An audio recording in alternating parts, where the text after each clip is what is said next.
Hello दोस्तों, आज हम पढ़ेंगे फीटल सर्कुलेशन। तो फीटल सर्कुलेशन कैसे होता है दोस्तों? तो फीटल का जो सर्कुलेशन होता है बेसिकली वो जो सामान्य सर्कुलेशन होता है उससे विभिन्न होता है।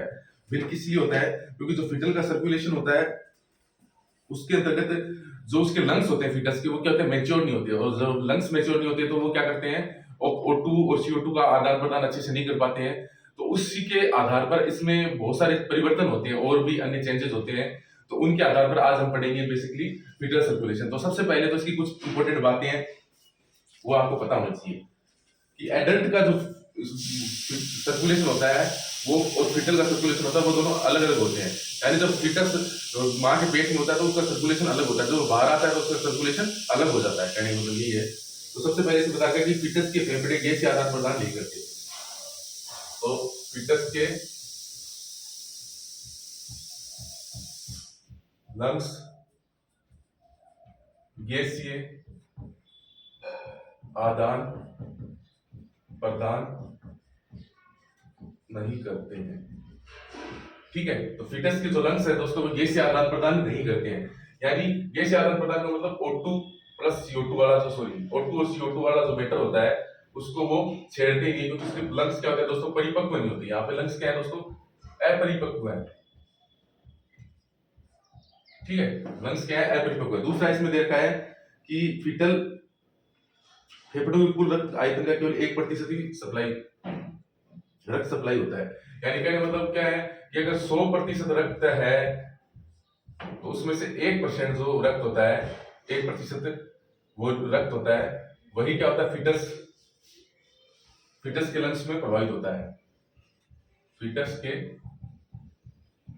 लंग्स में जाता है या प्रभावित होता है।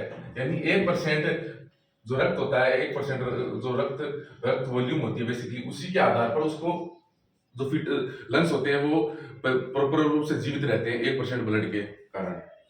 ठीक है, तो इसको थोड़ा सा साइंटिफिक में बता रखा है कि फीटल के लंग्स कुल रक्त आयतन का केवल 1% रक्त सप्लाई होता है। फीटस के लिए प्लेसेंटा ही ऑक्सीजन का स्रोत होता है। फीटस के लिए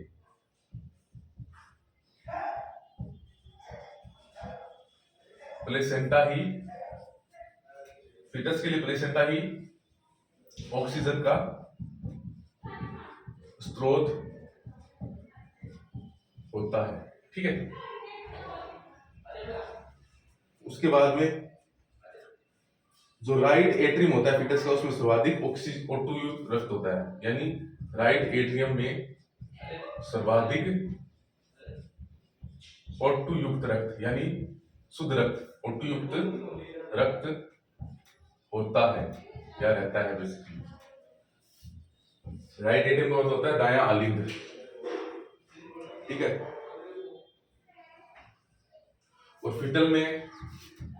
फीटस में जो अम्लाइकल वेन होती है वह O2 युक्त रक्त वह पोषक पदार्थ लेके आती है। O2 युक्त रक्त वह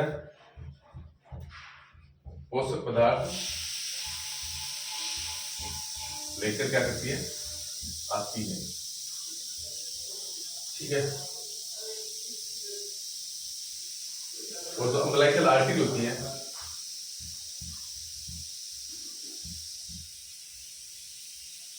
वो क्या करती है, फीटस से CO2 युक्त रक्त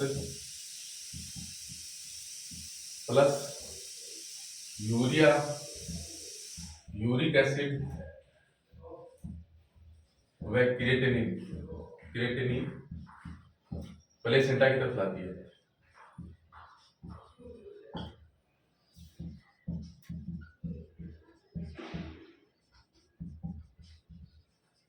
ठीक है दोस्तों, ये आपका हो गया बेसिक नॉलेज।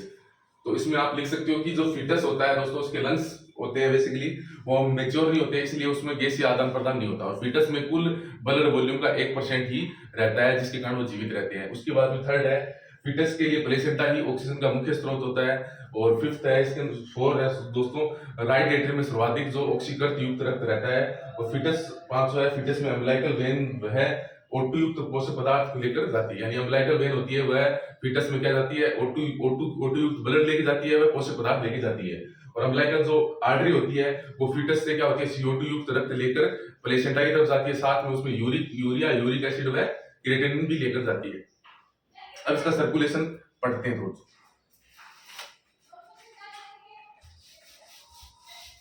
सर्कुलेशन का डायग्राम पढ़ लेते हैं, उसके आधार पर आपको ये समझ में आ जाएगा कि एक्चुअल में इसका सर्कुलेशन किस प्रकार से हो रहा है। डायग्राम को समझ लिया तो फिर आप थोड़ी उसमें लिख सकते हो, कोई दिक्कत नहीं है। डायग्राम ही मेन होता है किसी भी चीज का। तो सबसे पहले हम बना लेते हैं यहाँ पर प्लेसेंटा। ये क्या है दोस्तों,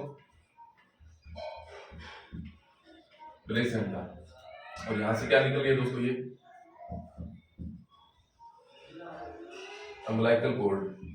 और यहां से एक चीज निकलती है जिसका नाम होता है दोस्तों अम्बिलाइकल वेन। अब ये वेन क्या होती है, यहां से जाती है और यहाँ पर दोस्तों लीवर स्थित होता है, ठीक है। ठीक है, लीवर स्थित होता है यहाँ पर, सॉरी। अब लीवर है दोस्तों, ये लीवर पर तरफ जाती है और लीवर में एक पोर्टल वेन होती है। ये कौन सी वेन होती है दोस्तों, पोर्टल वेन। पोर्टल वेन की दो ब्रांचेस होती हैं इस प्रकार से, ठीक है। पोर्टल वेन की दो ब्रांच होती है, ये क्या है, लीवर है। पोर्टल वेन की दो ब्रांच होती है, एक तो होती है राइट, एक होती है लेफ्ट। तो ये जो हमारी अम्बिलाइकल वेन होती है ये राइट ब्रांच में जाकर मिल जाती है। और यहाँ पर अगर हार्ट है और हार्ट में बेसिकली ये राइट एट्रियम है, ये ये लेफ्ट एट्रियम है, ये राइट वेंट्रिकल है, ये लेफ्ट वेंट्रिकल है। और इसके बीच में एक स्पेस होता है, छिद्र होता है। तो यहाँ से सुपीरियर वेना कवा, यहाँ से इंफीरियर वेना कवा। तो इंफीरियर वेन कवा नीचे की तरफ आती है डिसेंडिंग।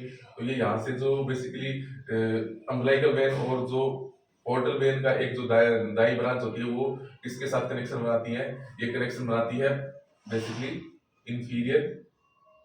इंफीरियर वेना कावा के साथ क्या बनाती है, एक संपर्क बनाती है, ठीक है। एक संपर्क बनाती है, इसी संपर्क को क्या कहते हैं दोस्तों, डक्टस। डक्टस वेन है ये सारी, तो डक्टस वेनोसस, ठीक है। उसके बाद में ये ब्लड जाता है डक्टस वेनोसस में, क्या होता है, डीऑक्सीकृत ब्लड होता है। और जो इसमें क्या होता है, शुद्ध रक्त होता है। और डीऑक्सीकृत ब्लड होता है वो राइट एट्रियम में जाता है, थोड़ा सा डीऑक्सीकृत हो जाता है। राइट एट्रियम में जब जाता है तो ये 100% होता है। लेकिन जैसे ही ये इसमें एक फोरामेन ओवल होता है, यहाँ पे इसको कहते हैं foramen Oval, foramen Oval, foramen Oval होता है। तो जो फोरामेन ओवल होता है ये क्या होता है, ओपन होता है। तो इसका राइट एट्रियम में दबाव बढ़ता है ब्लड का, तो ये ब्लड होता है। तो 75% जो ब्लड होता है वो लेफ्ट एट्रियम में चला जाता है और 25% ब्लड यहाँ पर रहता है। अब लेफ्ट एट्रियम में भी क्या होती है, वेन आती है, पल्मोनरी वेन। तो ये जो पल्मोनरी वेन होती है ये किसी में लंग्स की तरफ से आती है, ठीक है। तो लंग्स की तरफ से आती है और लंग्स से बेसिकली क्या होती है, इस प्रकार से। ये पल्मोनरी क्या है, पल्मोनरी आर्टरी है, ये पल्मोनरी वेन है। तो पल्मोनरी वेन से भी क्या होगा, कुछ ब्लड इसमें मिलेगा तो ये थोड़ा अशुद्ध हो जाएगा, डीऑक्सीकृत हो जाएगा। अब उसके बाद इसमें कॉन्ट्रैक्शन होगा तो ब्लड है वो मिटरवाल के थ्रू किसमें आएगा, लेफ्ट एट्रियम में आएगा। और लेफ्ट एट्रियम में जब कॉन्ट्रैक्शन होगा तो आर्ट ऑफ करोटा के थ्रू बॉडी में जाएगा। अब क्या होता है कि यहाँ पर भी इस प्रक्रिया होती है कि जो 25% ब्लड बचा है ये जब इसमें संकुचन होता है तो ये राइट वेंट्रिकल में जाता है। राइट वेंट्रिकल में संकुचन होता है तो पल्मोनरी आर्टरी में जाता है। पल्मोनरी आर्टरी और जो अरोटा होती है उसके मध्य एक कनेक्शन होता है, ठीक है। थोड़ा चित्र ऐसे बन गया, इसको मैं ऐसे बना देता हूँ, ठीक है। तो इसके मध्य एक कनेक्शन होता है डिसेंट अरोटा के और पल्मोनरी आर्टरी के मध्य एक कनेक्शन होता है जिसको बेसिकली क्या कहते हैं, डक्टस आर्टरियोसस, ठीक है। और यहाँ से ये डिसेंडिंग अरोटा नीचे की तरफ आती है और नीचे की तरफ होता है इसमें सब क्लेविन इलियक आर्टरी, सब क्लेविन इलियक